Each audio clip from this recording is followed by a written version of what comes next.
Hi, in this video I'm gonna show you how I made this simple animation of bouncing ball. Let's start by creating the background. I'm gonna put a little ramp here.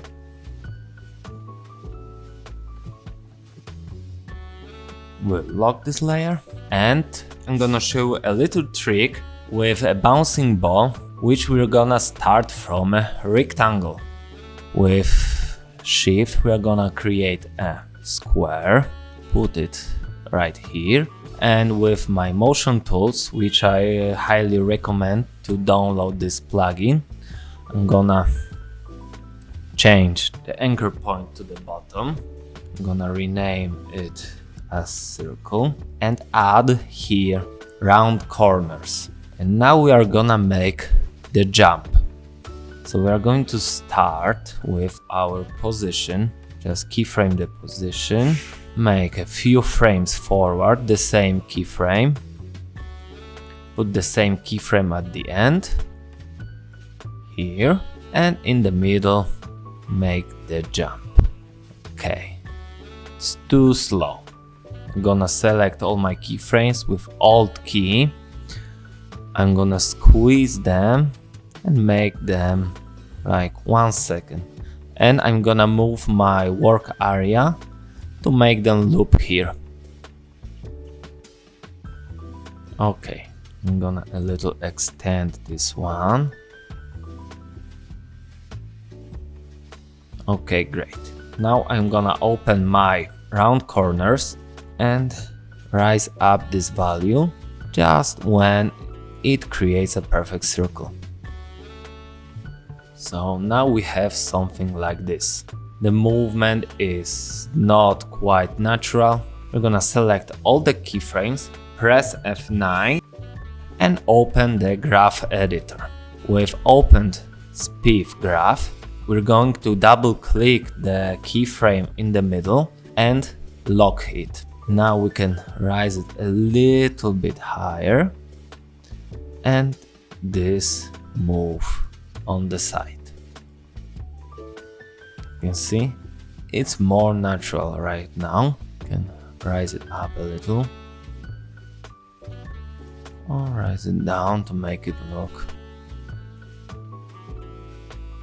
Oh, you can here. So this graph editor, it shows this. It abruptly goes up very fast, slows down to almost zero. As you can see, I have 0 pixels in this case. You can little rise it up. It's more natural when it stops completely in the air. And now it's going faster and very fast. As you can see, the jump is more natural right now. Opening the position, close the graph editor, and now we are opening our scale. We uncheck the constraint proportions, and remember, in animations like this, the volume of the objects must contain the same always. So when you, for example, make 150 here, you need to make 50 here. So the sum is always 200. When it jumps up, it goes back to the normal. Okay, as you can see, the jump is more natural. The ball is jumping like it was a bouncy ball. Okay, I can add easing to them and little extend it. Oh, great. And now I'm gonna show you what I did with these round corners. I'm gonna keyframe it at the beginning. I'm gonna keep the value I have. When it's gonna squeeze to the ground, I'm gonna reduce a little this value, and when it's going up, I'm gonna again copy this keyframe and also ease everything. I think it's too much a little. Oh, that's better. I'm gonna change the color of the ball, adding also a gradient ramp. I'm gonna show a little trick with this gradient ramp. First I'm gonna change the colors.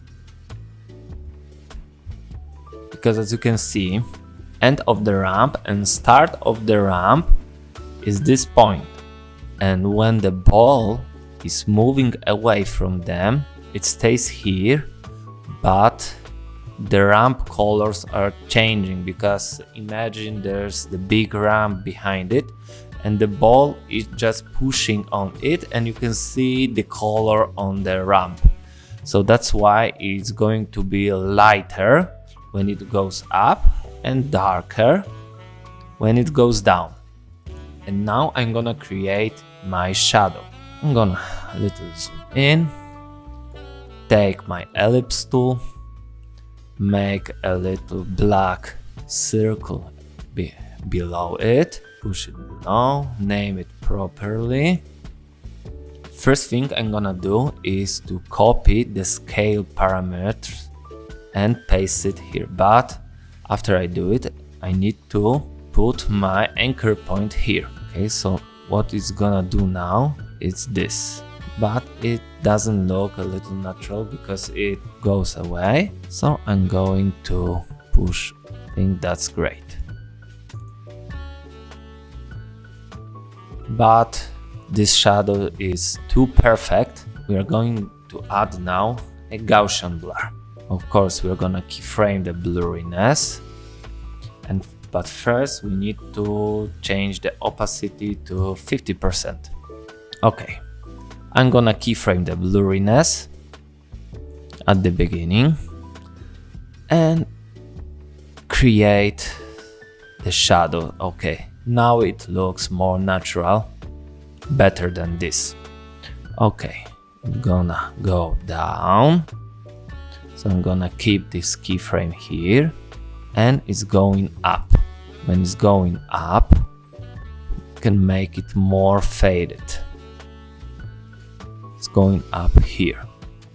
So I'm gonna make it here.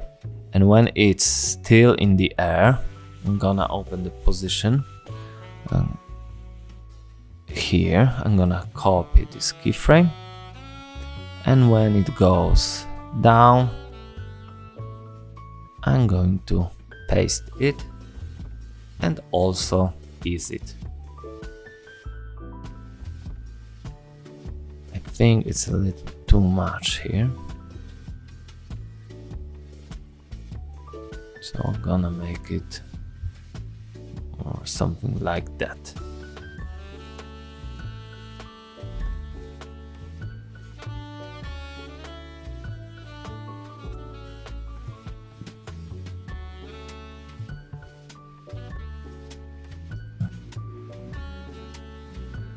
I think now it's perfect, but let's check it going down. I think I can push it here. Oh, that's perfect. Okay, that's it. I hope you guys learned how to make this simple animation. Let me know if there's anything you want to learn and don't forget to subscribe if you haven't already.